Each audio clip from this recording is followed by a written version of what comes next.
Welcome to MsMojo, and today we're counting down our picks for the big and small screen dance sequences that really put actors through the ringer. So good morning, sunbeams will soon smile through, good morning. Number 10. Jump, Love Actually.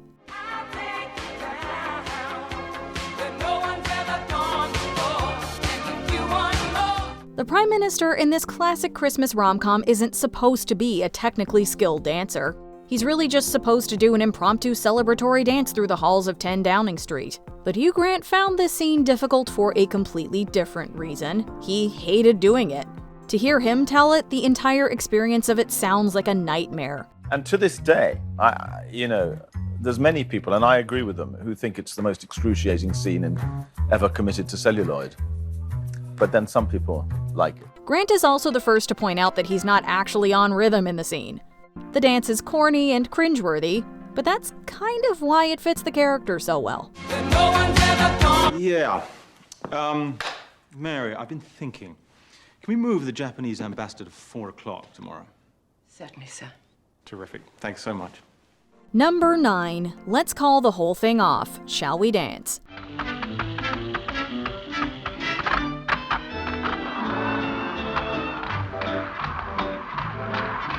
Fred Astaire and Ginger Rogers were a match made in dance movie heaven. Their pairings are still classics to this day. But one dance scene was almost too much for even these pros.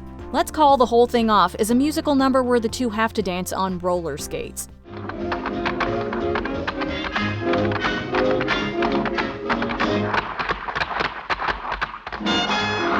The rumor is that this whole sequence took 150 takes. There are some who say you can see just how exhausted and uncomfortable they are as the number ends, and the two of them do a choreographed spill onto some nearby grass. Needless to say, given Astaire's legend as a taskmaster and perfectionist, it's not at all hard to believe. Yes, it was my idea. Have you any more of them? Number 8. Mac's Dance. It's Always Sunny in Philadelphia.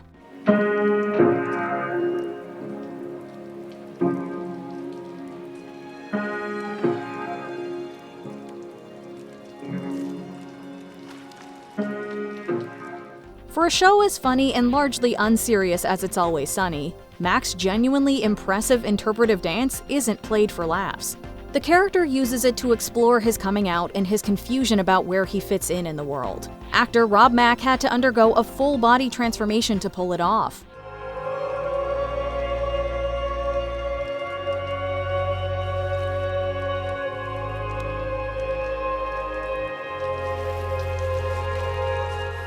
Not only that, Mack is not a dancer in the slightest. He was paired with a genuine ballet dancer in Kylie Shea, and had to at least be believable in the incredibly acrobatic sequence. The hard work paid off. It's an unforgettable moment that had everyone talking. I get it. Number 7. Stair Routine, The Little Colonel. Look here, will you go if I show you a brand new way how to go upstairs? How could there be a new way to go upstairs? Now you just watch. I went to the market to get some beef, and the beef's so tough, and I couldn't get enough. Shirley Temple was a wunderkind. She was one of Hollywood's biggest stars by the time she was 10 years old. But on the set of The Little Colonel, a dance routine had to be majorly scaled back for her. Frequent dance partner and vaudeville legend Bill Bojangles Robinson was supposed to teach Temple a stair tap routine he'd been doing for years. Are you ready? Yep. Come on. However, with only limited days to teach and rehearse it, Robinson had to pare down the movements for her. Instead, he taught her a modified version that looked just as impressive on camera.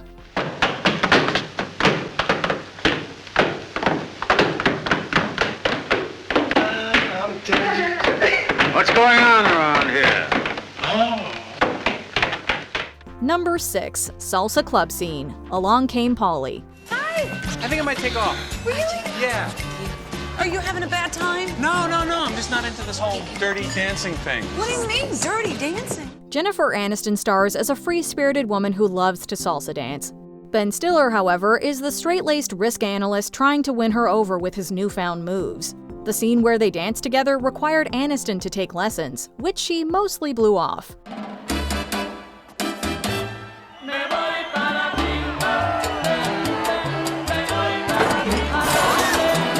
Salsa club scene was only supposed to take 2 days. Although the scene doesn't take up too much screen time in the final film, it ended up taking nearly a week to finish. By the end, Aniston described her feet as looking like, quote, raw meat, and we thank her for that vivid visual.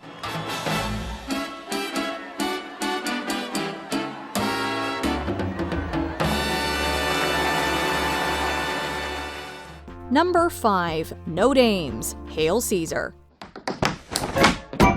Hey, come on. Hey. When Channing Tatum took the role of a mid-century movie star, writer-directors Joel and Ethan Coen hadn't decided if he would have to tap dance. Anyone who knows Tatum knows he can handle choreography, but his hip-hop style is more at home in Step Up than in this movie about the golden age of Hollywood.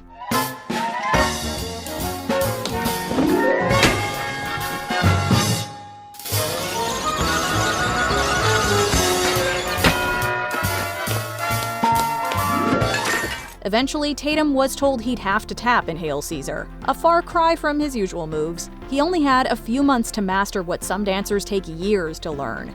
In the end, he made it look like he'd been tapping all his life.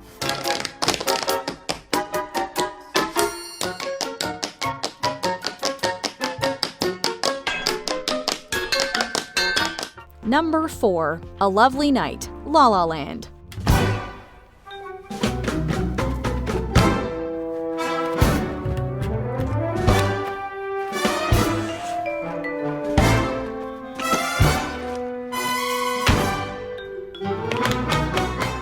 Ryan Gosling and Emma Stone were not necessarily known for their dancing skills prior to this film. Preparing for the 2016 musical La La Land almost became a choreography boot camp. The movie's signature number, A Lovely Night, had to be rehearsed meticulously before it was shot, as it would be filmed in one take and in real time against the real Los Angeles sunset.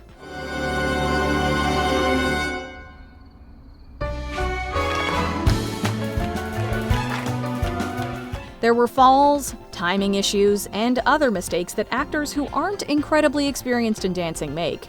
It took retakes and a couple of days of shooting, but eventually the two were able to make movie magic.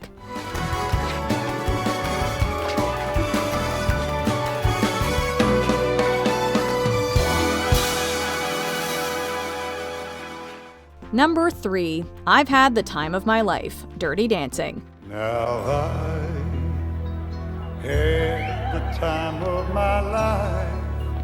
No, I never felt like this before. The lift isn't just the movie's defining image, it's also the move that young lovers Baby and Johnny have been working up to through the entire movie. Only when they trust each other enough can they finally perform it. Yes, I swear, it's so true.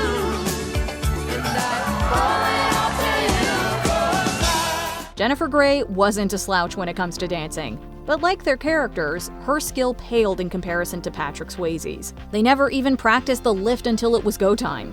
Grey was too scared to do it until she had to. The degree of difficulty and the sheer romance of the moment is still breathtaking after all these years.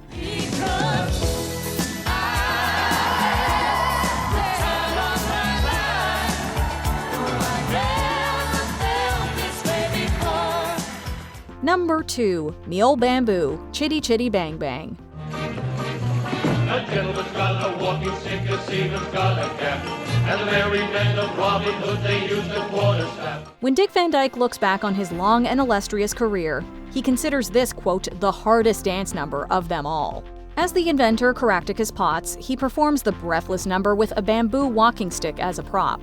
These so-called bamboo poles actually had metal inside of them and required the ensemble of dancers to wield them like they were almost weightless. A flyer in an aerial plane. He steers it with a stick. He does. A collier in the pits of whale. He leans upon his waist. That's right. Every wheel of an automobile revolves around the shaft. Hey, that's what we do. The old bamboo makes everyone go down.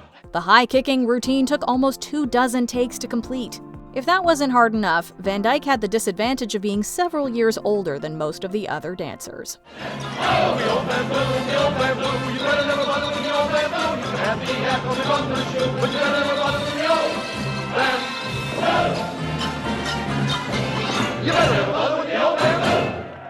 Before we continue, be sure to subscribe to our channel and ring the bell to get notified about our latest videos. You have the option to be notified for occasional videos or all of them. If you're on your phone, make sure you go into your settings and switch on notifications. Number 1. Good Morning, Singing in the Rain. Good morning. Good morning. We've talked the whole night through. Good morning. Good morning to you. Gene Kelly was famously ill when he shot the title number, and Donald O'Connor had to be put on bed rest after he completed the physical comedy masterpiece Make 'em Laugh. Yet no one on the set of Singin' in the Rain suffered like Debbie Reynolds did. Unlike her co-stars, Reynolds was young and not nearly as proficient a dancer, which Kelly often remarked upon. In the morning, it's great to stay up late. Good morning. Good morning to you. Might be just as zippy if we was in Mississippi. Good Mornin' is a cheerful trio number.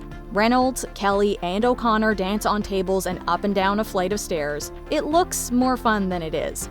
Once they were finished, Reynolds said her shoes were full of blood.